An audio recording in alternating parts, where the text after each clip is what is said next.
Programa Brasil do Futuro.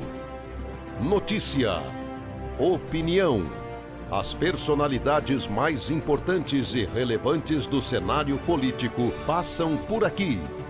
Tudo o que você precisa para começar o dia bem informado sobre os assuntos de Ribeirão Preto, do Brasil e do mundo, da política e do governo do Partido dos Trabalhadores. Apresentação: José Alfredo Carvalho, Nando Medeiros. Programa Brasil do Futuro. Brasil, é uma satisfação participar da cúpula de impacto de inteligência artificial organizada pelo governo indiano, sendo esta a primeira ocasião em que se realiza no sul global. Aqui em Delhi, o mundo digital retorna à sua terra natal. Foram matemáticos indianos que nos legaram, há mais de 2000 anos, o sistema binário que viria a estruturar a computação moderna. Fazemos o caminho de volta para debater um dos maiores dilemas da atualidade. Nossas sociedades encontram-se em uma encruzilhada. A quarta revolução industrial avança rapidamente, enquanto o multilateralismo recua perigosamente. É nesse contexto que a governança global da inteligência artificial assume um papel estratégico. Toda inovação tecnológica de grande impacto possui caráter dual e nos confronta com questões éticas e políticas. A aviação, o uso do átomo, a engenharia genética e a corrida espacial são exemplos desse fenômeno. Elas podem multiplicar o bem-estar coletivo ou lançar sombras sobre o destino da humanidade. A revolução digital e a inteligência artificial elevam esse desafio a níveis sem precedentes. Elas impactam positivamente a produtividade industrial, os serviços públicos, a medicina, a segurança alimentar e energética e a forma como conectamos uns com os outros. Mas também podem fomentar práticas extremamente nefastas, como o emprego de armas autônomas, discurso de ódio, desinformação, pornografia infantil, feminicídio, violência contra mulheres e meninas e precarização do trabalho. Conteúdos falsos manipulados por inteligência artificial distorcem processos eleitorais e põem em risco a democracia. Os algoritmos não são apenas aplicações de códigos matemáticos que sustentam o mundo digital. São parte de uma complexa estrutura de poder. Sem ação coletiva, a inteligência artificial aprofundará desigualdades históricas. Capacidades computacionais, infraestrutura e capital permanecem excessivamente concentrados em poucos países e empresas. Os dados gerados por nossos cidadãos, empresas e organismos públicos estão sendo apropriados por poucos conglomerados sem contrapartida equivalente em geração de valor e renda em nossos territórios. Segundo a União Internacional de Telecomunicações, 2 bilhões e 600 milhões de pessoas estão desconectadas do universo digital. As estimativas mostram que em 2030 ainda teremos 660 milhões de pessoas sem eletricidade. Quando poucos controlam os algoritmos e as infraestruturas digitais, não estamos falando de inovação, mas de dominação.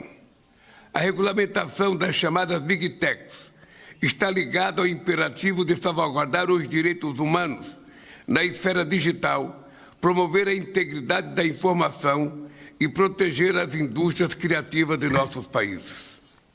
O modelo atual de negócio dessas empresas depende da exploração de dados pessoais, da renúncia do direito à privacidade e da monetização de conteúdos chamativos que amplificam radicalização política. O regime de governança dessas tecnologias definirá quem participa, quem é explorado e quem ficará à margem desse processo. Colocar o ser humano no centro das nossas decisões é tarefa urgente. O Congresso Brasileiro discute uma política de atração de investimentos em centro de dados e um marco regulatório de inteligência artificial. O Brasil lançou em 2025 o Plano Brasileiro de Inteligência Artificial. Esse plano expressa nosso compromisso com a melhoria da qualidade de vida das pessoas através de serviços públicos mais ágeis e maior estímulo à geração de emprego e renda. Este foi o paradigma da Declaração sobre Inteligência Artificial, que aprovamos na cúpula dos BRICS no Rio de Janeiro no ano passado. Essa é a postura que o Brasil adota no diálogo com outros parceiros e fóruns. Participamos da iniciativa da China sobre a criação de uma organização internacional para a cooperação em inteligência artificial, com foco nos países em desenvolvimento. Dialogamos com a parceria global em inteligência artificial que nasceu no G7. Mas nenhum desses fóruns substitui a universalidade das Nações Unidas para uma governança internacional da inteligência artificial que seja multilateral, inclusiva e orientada ao desenvolvimento. O Pacto Digital Global, que aprovamos em Nova York em setembro de 2024, estabeleceu um mecanismo crucial. O painel científico internacional independente sobre inteligência artificial é o primeiro órgão científico global sobre o tema e reúne especialistas, fatos e evidências em suas manifestações. O Brasil defende uma governança que reconheça a diversidade de trajetórias nacionais e garanta que a inteligência artificial fortaleça a democracia, a coesão social e a soberania dos países. Senhoras e senhores, a Índia, ao longo de sua história, legou à humanidade contribuições fecundas e extraordinárias em diversos campos do conhecimento, nas artes, na ciência e na filosofia. Uma herança que traz à luz grandes dilemas éticos sobre a justiça, a diversidade, a inclusão e a resiliência. Esse patrimônio é um poderoso referencial na busca por respostas aos desafios que a inteligência artificial impõe às sociedades contemporâneas. Muito obrigado.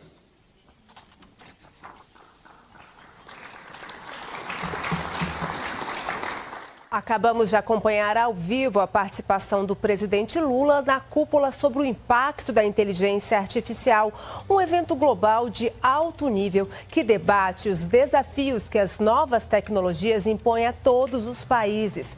Essa é a primeira vez que o presidente da República brasileiro participa de um evento como esse, sobre inteligência artificial. Pelo menos 40 mil pessoas de 50 países participam desse encontro. O presidente Lula está na Índia para uma visita oficial. O país é um parceiro estratégico para o Brasil. Amanhã, Lula participa de outro encontro sobre inteligência artificial, dessa vez organizado pelo governo brasileiro. No sábado, Lula tem um encontro com o primeiro-ministro Narendra Modi. Os dois vão assinar novos acordos e ampliar parcerias. Essa e toda a agenda você acompanha aqui no Canal Gov, em nossa programação. Por enquanto é isso, uma ótima noite para você, uma ótima quinta-feira e até a próxima.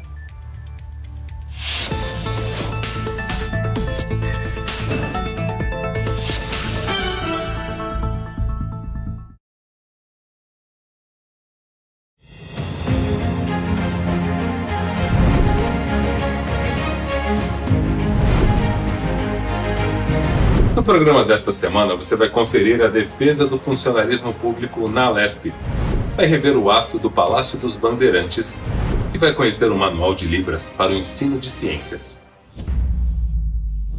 Na terça-feira, 10 de fevereiro, a primeira presidenta da APUESP, professora Bebel, se pronunciou na Assembleia Legislativa sobre a situação precária da educação e do funcionalismo paulista. Pessoal, nós vamos enfrentar, quando eu falo nós, são a educação no estado de São Paulo. Se tá ruim para os policiais, para nós também tá. Porque tem um piso salarial profissional nacional que ele não é cumprido, só quem ganha abaixo do piso.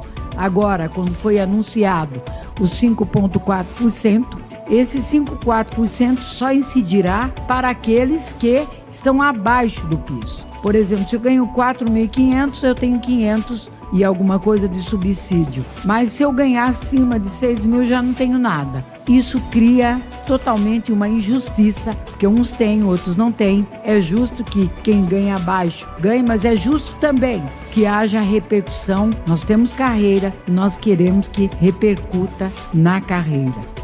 A professora também relembrou os cortes sofridos pela educação durante o atual governo do estado de São Paulo. Esta casa recebeu um projeto de lei que é o 1316 de 2025, que trata da reforma administrativa da educação. Esta que já sofreu muito. Por exemplo, o deputado Marcolino falou aqui, não está havendo investimento na saúde. Cadê os 5% ou 11 bilhões de reais que saíram da educação para ir para a saúde? Por que é que a saúde não está tendo respostas? Não que eu concordasse com isso, mas de qualquer forma, saiu por essa forma. Desculpe, deputado Vitão, o senhor votou nisso aí, acreditando, talvez, que pudesse melhorar o crédito. Foi uma emenda constitucional, alterou, né? E as escolas faltando tudo falta nas escolas. No dia 11 de fevereiro, quarta-feira, a POSP realizou mais um ato em defesa dos direitos das pessoas atípicas, defendendo uma educação inclusiva. O ato foi em frente ao Palácio dos Bandeirantes, na capital paulista, e contou com a presença de professores, pais e diretores da POSP. Eu acho desumano, mas muito desumano, a forma como as pessoas com deficiência ou as pessoas atípicas, que eu não sei se esse termo é bonito, eu não gosto, são pessoas com deficiência e para mim são especiais. São especiais porque apesar de toda a dificuldade, eles dão volta por cima e dão respostas. Se tiverem um projeto de inclusão que de fato garanta que tenha um pleno atendimento no que diz respeito a ter um funcionário, que tem um professor especial para além do titular de sala. É disso que nós estamos falando. Alunos e professores atípicos enfrentam inúmeras barreiras no seu dia a dia. A ausência de uma política clara para atendê-los transforma a sua rotina em uma luta constante por seus direitos. Eu vim desde os 8 anos já sabendo que ele era autista, mas fechou agora o quadro que a gente não...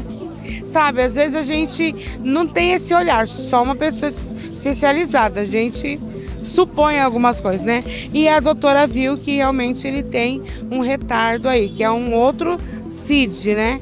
Que as mães de filhos atípicos, quando tem um autismo ou outra conduta, outra que o médico colocou, sempre vem vários CID, nunca vem um CID só. A mãe sempre tem que prestar atenção nisso. Porque sempre tem alguma coisa que a gente fica assim, mas esse é diferente desse. É, porque cada pessoa é uma pessoa. O que a gente pede não é favor, não é benesse, o que a gente pede é o que está descrito na Constituição. O que a gente está pedindo nada mais, nada menos é o atendimento educacional especializado. Então nós estamos pedindo professores da educação especial, estamos pedindo uma política de educação inclusiva que traga recursos, que traga sala de recursos multifuncionais, que traga a possibilidade da gente conseguir atender o estudante com deficiência. Nós precisamos, os estudantes, para eles terem uma boa formação, um bom desenvolvimento de professores auxiliares, que são profissionais preparados para trabalhar com os estudantes com deficiência e fornecer a educação que realmente eles precisam. O evento também marcou a entrega de um documento em prol de uma educação que seja realmente para todos. Da forma como está uma inclusão para inglês ver, ou seja, bota lá e os profissionais que tem nas salas de aulas de pessoas com deficiências são profissionais que, na verdade, os pais conseguiram via medida judicial. Isso é desumano demais. Essa questão é uma questão de direitos humanos, é uma questão educacional, mas é uma questão de garantia do acesso ao direito à educação inclusiva, portanto, direitos humanos. E é isso que a POESP faz. A POESP organiza, mobiliza, luta e conquista. Nós tivemos, sim, importantes conquistas na nossa luta, embora estejam muito aquém do que desejamos, do que merecemos, do que merece o povo paulista em termos de educação pública. Portanto, está ali, por uma educação inclusiva que atenda às necessidades dos estudantes atípicos e com deficiência e garanta segurança aos pais, mães e professores. Após a manifestação, os participantes se dirigiram para um ato em frente à Secretaria Estadual de Educação. Você vai ver com todos os detalhes no próximo programa. Não perca! Promover a inclusão e acessibilidade no ensino de ciências é com esse objetivo que professores e alunos da Universidade Federal do Piauí criaram o Manual de Libras para Ciências. A construção do manual, ela surgiu na disciplina de Libras, quando nós pensamos em fazer um artigo das experiências de como é a educação de línguas de sinais para surdo nas nossas escolas públicas. Na época era a disciplina da professora e a gente estava nos estágios. O meu estágio eu não tinha nenhum aluno surdo, mas o Bruno e o André, eles tinham alunos. No caso, o Bruno, ele veio com a ideia de por que ao invés do artigo a gente não montar um outro material mais prático que a gente pudesse utilizar na sala de aula, nos nossos estágios. E foi feito durante o período uma seleção de que termos de ciências e de biologia poderia compor esse manual, porque são infinitos, mas no caso a gente focou somente no conteúdo do 9º ano, no caso com foco no corpo humano, porque seria um conteúdo que ele abarcaria boa parte do ensino fundamental, médio e às vezes até do ensino superior também, dependendo da graduação.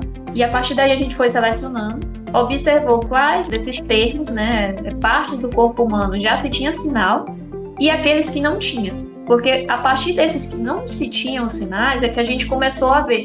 Se não tem, como é que a gente pode criar? Que aí foi quando a professora Rosemary disse, criação de sinais só pode ser realizada por surdo. E aí foi quando a professora Rosemary conseguiu o contato da professora Ana e ela já trabalhava com um grupo de surdos que eles já inclusive estavam entrando na universidade. Com isso a gente conseguiu criar essa conexão com eles e começar a pensar como é que a gente ia desenvolver. E a gente fica feliz em saber que hoje, mesmo o professor sem conhecer a língua brasileira de sinais, se ele pegar o manual, ele tem uma forma fácil de pegar aqueles sinais e ensinar. Não é porque ele não domine a língua de sinais na área da ciência que ele não possa usar o manual. Ele pode sim usar o manual e ele pode sim transmitir o conteúdo no 9º ano de acordo com o currículo, sem ter o domínio daquela língua. Muitos professores já estão fazendo uso e a gente quer isso justamente, que quando a gente fala de equidade, é nessa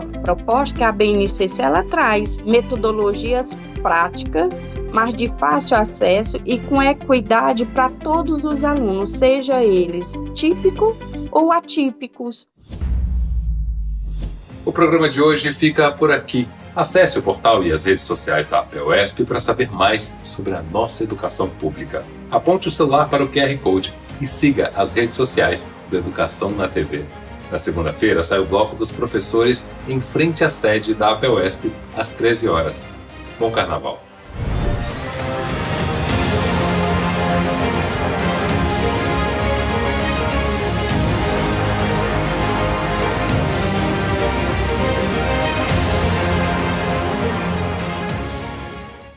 Você sabe, na hora em que precisa, é com o PT que você pode contar.